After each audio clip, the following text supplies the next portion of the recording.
এই হচ্ছে চন্দ্রমুখী আলু। এই চিকেন কষা থেকে এত সুন্দর স্মেল আসছে, মনে হচ্ছে যে এই সাদা ভাত দিয়েই মেরে দিই।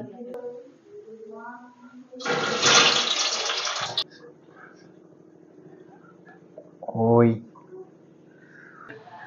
যারা যারা আমার ভিডিও দেখো তারা কিন্তু জানো যে আমি কলকাতা স্ট্রিট ফুড এক্সপ্লোর করে বেড়াই, আর এর মধ্যে কিন্তু অনেকগুলো বিরিয়ানির ভিডিও করেছি। আর এই বিরিয়ানির ভিডিও করতে গিয়ে কিন্তু নানান অভিজ্ঞতার সম্মুখীন হয়েছে। যেমন দেখেছি যে বিরিয়ানির হাঁড়ি খুলে বোতল বোতল ঘি ঢালা শুরু হয়ে গিয়েছে। এছাড়া কিন্তু রাইস আলু হাতাতে নাচানাচি করছে। চিকেন খেতে গিয়ে দেখছি চিকেন প্রেস করছে, ঠিকরে থালা দিয়ে বেরিয়ে যাচ্ছে, না হলে কিন্তু মুখে অনেক সময় মেল্ট হয়ে যায়। আলুর ক্ষেত্রেও কিন্তু সেম কেস। ঘরোয়া বিরিয়ানি তৈরি করতে গেলে কি এই অভিজ্ঞতার সম্মুখীন হতে হয়? আজকের কিন্তু ঘরে বিরিয়ানি ট্রাই করব, মানে ঘরেই কিন্তু আজকে বিরিয়ানি তৈরি করা হবে। আমি ঝটপট চাল কিনতে যাই, এছাড়াও কিন্তু বাড়ির লোকেরা আরো নানা রকমের জিনিস কিনতে গেছে, যেসব মশলাপাতি লাগবে বা চিকেন লাগবে। বাই দ্য ওয়ে, আমি সুদীপ, তোমাদের তো স্বাদের সন্ধানে সুদীপ। তাহলে আজকে শুরু করা যাক, ভিডিওটা মন দিয়ে দেখো, তোমাদের কিন্তু ভালো লাগবে। আর বেশি বকবো না, চালটা ঝটপট কিনে আনি, দেরি হয়ে গেলে খেতেও দেরি হয়ে যাবে। এখানে দেখতে পাচ্ছ বিরিয়ানির জন্য যা যা লাগবে সবই প্রায় এসে গিয়েছে। এই রইল দেরাদুন রাইস, এই চালেই কিন্তু আজকে বিরিয়ানি হবে। এছাড়া রয়েছে টক দই, রয়েছে মিট মশলা, রয়েছে এখানে রয়েছে মিঠা আতর, এই হলো কিন্তু ঝর্ণা ঘি, এখানে রয়েছে তোমার রোজ ওয়াটার, আদা রসুন পেঁয়াজ, সব থেকে মেইন জিনিস যেটা, এই হচ্ছে বিরিয়ানির মশলা, মানে এটাকে সব একসাথে গুঁড়ো করা হবে। এখানে জয়িত্রী, জায়ফল, দারুচিনি, এছাড়া দেখতে পাচ্ছি গোলাপের পাপড়ি রয়েছে, এছাড়া এলাচ রয়েছে। আর সাদা সাদা কি এগুলো বুঝতে পারছি না, তোমরা যদি জানো একটু বলবে আমাকে, মানে তোমরা যদি জেনে থাকো এটা কি জিনিস। এই হচ্ছে চন্দ্রমুখী আলু, সরি এই হচ্ছে চন্দ্রমুখী আলু। আর বিরিয়ানির সাথে আলু না হলে ঠিক জমে না। আমি কিন্তু বলে রেখেছি 2 পিস আলু আমি কিন্তু খাবোই। প্রথমে ভেবেছিলাম যে শীতের দুপুরে বিরিয়ানি খাবো, তারপরে ভেবে দেখলাম যে শীতের রাতে গরম গরম বিরিয়ানি খাওয়ার মজাটা কিন্তু আলাদা। প্রথমে আলুটাকে বয়েল করে নেওয়া হলো, এরপরে কিন্তু আলুটা ফ্রাই করে বিরিয়ানিতে দেওয়া হবে। আমাদের বাড়িতে যখনই বিরিয়ানি হয় না কেন, আমরা কিন্তু আলুটা ফ্রাই করেই বিরিয়ানিতে দিই। আজকে টোটাল 10 জনের জন্য বিরিয়ানি হচ্ছে, আর তার জন্য 2.5 কিলো চিকেন আনা হয়েছে। এখানে দেখতে পাচ্ছ একদম কিন্তু লাল লাল করে আলু ভাজা হয়ে গেছে, এখানে পেঁয়াজও ভাজা হয়ে গিয়েছে। আর এখানে দেখতে পাচ্ছ মাংস কিন্তু কষানো চলছে। এই মাংসটা কষানোর পরেই কিন্তু বিরিয়ানিতে দেওয়া হবে। আর রীতিমতন কিন্তু টকবক করে ফুটছে, তোমরা আওয়াজটা পাচ্ছ কি জানি না, তাও একবার শুনিয়ে দিচ্ছি আওয়াজটা। কিটু, তুমি কি আজকে বিরিয়ানি খাবে? মাইকে কিছু বলবে? বলো, বিরিয়ানি তুমি কি খেতে চাইছো কিটু? বিরিয়ানি খাবে না হাড় খাবে সেটা বলো। কিটু এনে কি বলবে? এটা চাটার জিনিস, হাড় নয়, এটা চাটার জিনিস নয়। আজকের বিরিয়ানি তৈরি করছে আমার দাদা। আর এখানে কিন্তু দেখতে পাচ্ছ যে হাঁড়িতে গরম জল বসে গিয়েছে, তার মধ্যে কিন্তু রয়েছে দারুচিনি, এলাচ, আর এছাড়া কিন্তু এখানে দেওয়া হচ্ছে এটা লবণ, সাদা তেলও দেওয়া হচ্ছে। মানে এই যে জিনিসগুলো দেওয়া হচ্ছে তার কারণ হচ্ছে যখন এই ভাতটা ফুটবে তার মধ্যে কিন্তু একটা সুন্দর অ্যারোমা আসবে, তার জন্য কিন্তু এই জিনিসগুলো করা। তোমাদেরকে আগেই বলেছি যে দেরাদুন রাইসে আজকে কিন্তু বিরিয়ানি হবে। তো এখানে দেখতে পাচ্ছ জলটা গরম হয়ে গেছে, তারপরে কিন্তু এখানে রাইস দেওয়া হচ্ছে, মানে চালটা দেওয়া হচ্ছে। টোটাল কিন্তু 2.5 কিলো চাল আছে, এক হাঁড়ি অলরেডি সেদ্ধ হয়ে গিয়েছে, আর এক হাঁড়ি এখানে হচ্ছে। তো মোটামুটি এই যে 2.5 কিলো চাল রয়েছে, এই 2.5 কিলো চালে কিন্তু মোটামুটি ভাবে 10 জনের ভালোই ভাবে খাওয়া হয়ে যাবে।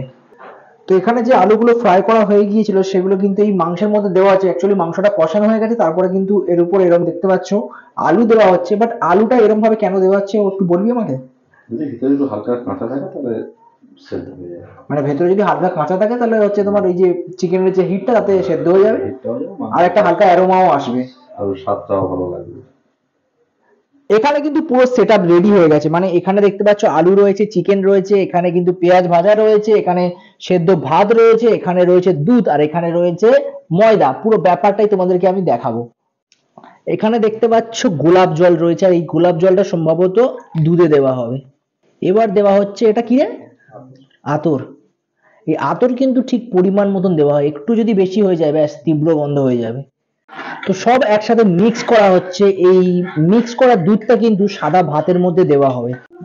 এই হাঁড়ির মধ্যে কিন্তু সবকিছু করা হবে। আর এটা দেওয়া হচ্ছে তোমার সম্ভবত পাম তেল, মানে সাদা তেল। তারপরে চলে যাচ্ছে কিন্তু ভাত, মানে সাদা তেল ছড়িয়ে তার মধ্যে কিন্তু ভাতটা দেওয়া হলো যাতে ভাতটা জড়িয়ে না যায়। আর বিরিয়ানির অপেক্ষা করতে করতে কিটু কিন্তু ঘুমিয়ে পড়েছে। না, এই ঘুমায়নি তো। তো মোটামুটি ভাত দেওয়া হয়ে গিয়েছে, এবার যাচ্ছে কিন্তু আলু, মানে ফ্রাই যে আলুটা দেখছো এই যে যাচ্ছে। তো যারা যারা চাইছো যে ঘরে বিরিয়ানি করবে তো এই প্রসেসটা তোমরা দেখে রাখতে পারো। আলুর পরে চলে যাচ্ছে কিন্তু চিকেন।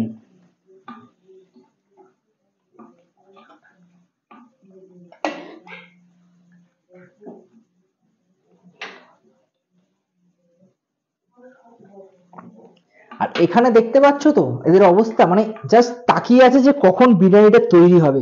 মুখগুলো দেখলে বুঝতে পারবে যে অনেক দিন ধরে বিরিয়ানি খাইনি, সেরকম একটা ভাব রয়েছে।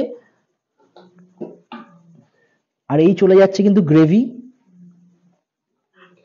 এই চিকেন কষা থেকে এত সুন্দর স্মেল আসছে, মনে হচ্ছে যে এই সাদা ভাত দিয়েই মেরে দিই। এবার চলে যাচ্ছে দুধ, মানে যেসব মিক্স করে করা ছিল, যে নামটাম ভুলে গেছি। এরপরে দেওয়া হবে বিরিয়ানির মশলা, যেটা অনেকে স্পেশাল মশলা বলে, আদৌ স্পেশাল কিছু নয়, তোমরা বুঝে গেলে কোন মশলা, সেটা আমি আগে দেখিয়ে দিয়েছি তোমাদেরকে। এই দেখতে পাচ্ছ খুব সুন্দর করে কিন্তু সাজানো হচ্ছে। আর এবার চলে যাচ্ছে ঘি, যেটা কিন্তু একটা পরিমাণের ব্যাপার রয়েছে। ওই ডেকজি ডেকজি উল্টে অনেকে ঘি দেয়, তা কিন্তু নয়। এটা কি রয়েছে? লেবুর রস। লেবুর রসটা কেন দেওয়া হচ্ছে? ভালো ফ্লেভার আসবে। আচ্ছা, এবার চলে যাচ্ছে পেঁয়াজ বেরেস্তা, যেটা বলে। তো আর একবার কিন্তু ভাত দেওয়া হচ্ছে, বাট এবারে কিন্তু এই আলু চিকেন বা বেরেস্তার উপরে দেওয়া হচ্ছে। তো তোমাদেরকে বারবার করে বলছি, প্রসেসটা দেখে রাখো, ঘরে তোমরা এরকম ভাবে বিরিয়ানি কিন্তু করতে পারবে।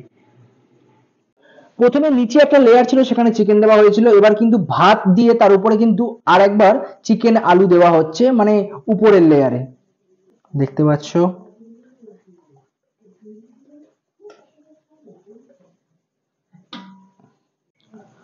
তো এই দেখতে পাচ্ছ আর একবার দেওয়া হচ্ছে উপর থেকে কিন্তু দুধ।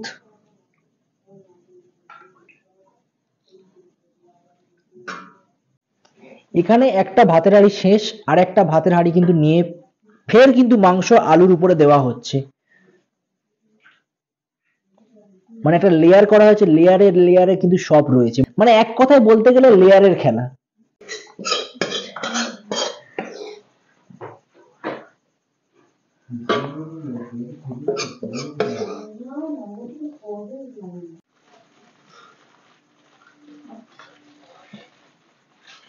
এখানে দেখতে পাচ্ছ ময়দা রয়েছে, মানে এই যে হাঁড়িটা আছে এর চারপাশটা কিন্তু ঢাকনা দিয়ে বন্ধ করাবে, সেটা আমরা সকলেই জানি। হাঁড়ির ভেতরে যে হিটটা থাকবে সেটা যাতে বেরিয়ে না যায়, তার জন্য কিন্তু এরকম ময়দা দিয়ে তারপর ঢাকনা দিয়ে সিল করে দেওয়া হবে।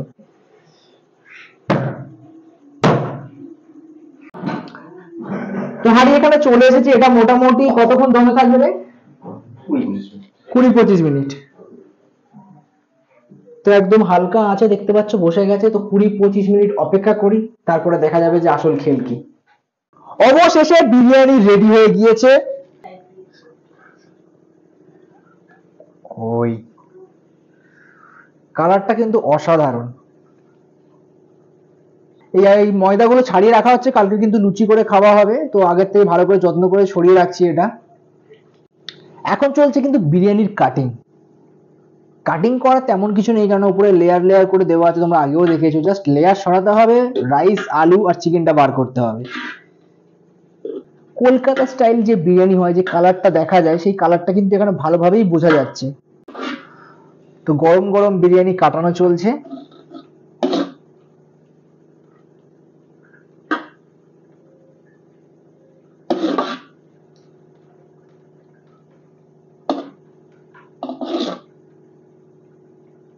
বলা হয়েছিল যে 20 মিনিট মতন লাগবে বিরিয়ানি হতে, বাট 20 মিনিটের মধ্যে এরা কিন্তু 50 বার কিচেনে গিয়ে হাজির হয়েছে। তো এখন খাচ্ছে, দেখো বাবা, এই যে দেখছো শান্তভাবে খাচ্ছে এরা, এই যে দেখতে পাচ্ছ তো, মনে হচ্ছে কত শান্ত বাচ্চা। যদি ক্যামেরাটা অফ করি না, তাহলে এক একজন বুঝতে পারবে যে কি এরা, মানে এক একটা যে সুনামি। প্রীতম, কেমন লাগছে? ভালো। মিঠি, কেমন লাগছে? তোর কেমন লাগছে? কিটু, তোমার ভাগ্যে কিন্তু বিরিয়ানি নেই, তোমার কপালে এইসব জুটবে না কিন্তু। কিন্তু ওর একটা লোভ রয়েছে, যদি কিছু পাওয়া যায়, যদি কিছু দিদি ভাই দেয় বা দাদা ভাইরা দেয়। তো এখানে দেখতে পাচ্ছ খাওয়া দাওয়া চলছে। এরা মোটামুটি একটু ক্যামেরার সামনে লজ্জা করছে, তাই বেশিক্ষণ এদের ডিস্টার্ব করবো না, কারণ বুঝতে পারছি যে ক্যামেরাটা সরালেই এরা থালাটা নিমেষে শেষ করে দেবে। চল খা।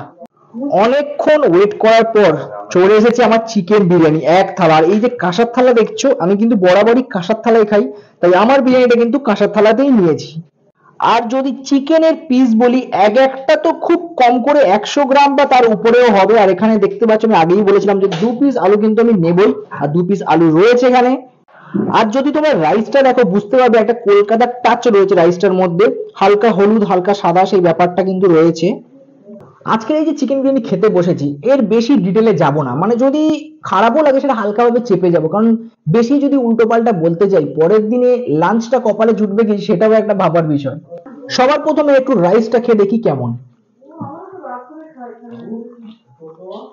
একদম লাইট বিরিয়ানি, আর রাইসটা কিন্তু ভালো সফট আছে। এই রইলো আলু, বিরিয়ানিতে আলু না হলে ঠিক জমে না কিন্তু। আর দেখি আলুটা, আহা দারুণ কিন্তু সফট হয়েছে আলুটা, দেখতে পাচ্ছ। আর ভিতরে যে একটা ফ্লেভার পেতে পারি সেটাও কিন্তু বোঝা যাচ্ছে। রাইস তো ট্রাই করলাম, চলো একবার আলুটা ট্রাই করে দেখি টেস্টটা কেমন লাগে। আলুটা কিন্তু যথেষ্ট সফট হয়েছে, বাট নুনটা আরেকটু ভেতরে প্রবেশ করলে হয়তো ভালো লাগতো, বাট এই যে বিরিয়ানি যে স্মেলটা সেটাও কিন্তু হালকা হালকা ভালো পাওয়াই যাচ্ছে। চিকেনটা ভালো করে কষানোর পর তারপরে কিন্তু বিরিয়ানিতে দেওয়া হয়েছে। চলো চিকেনটা একবার দেখি কি অবস্থা। এই হচ্ছে চিকেন, দেখতে পাচ্ছ, একদম ফ্রেশ চিকেন, মানে ঘরোয়া চিকেন, বুঝতেই পারছো ফ্রেশ হবে, এরকম স্টোরের কোনো ব্যাপার নেই। চলো একবার ট্রাই করে দেখি যে টেস্টটা কেমন।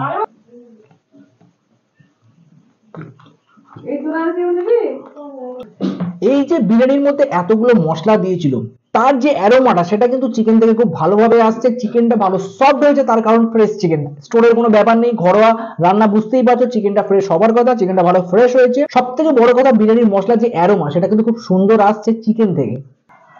দেখো, ঘরোয়া বিরিয়ানির রিভিউ কিন্তু বেশি দিতে নেই, তার কারণ হচ্ছে আমাকে তো খেয়ে পরে বাঁচতে হবে, মানে এরপরে আমাকে ঘরে থাকতে হবে, খেতে হবে, তাই অল্প রিভিউ দিয়ে ছেড়ে দিলাম। আজকের মতন টাটা, দেখা হচ্ছে কোনো এক নতুন ভিডিওতে, ঘরে নয় বাইরে।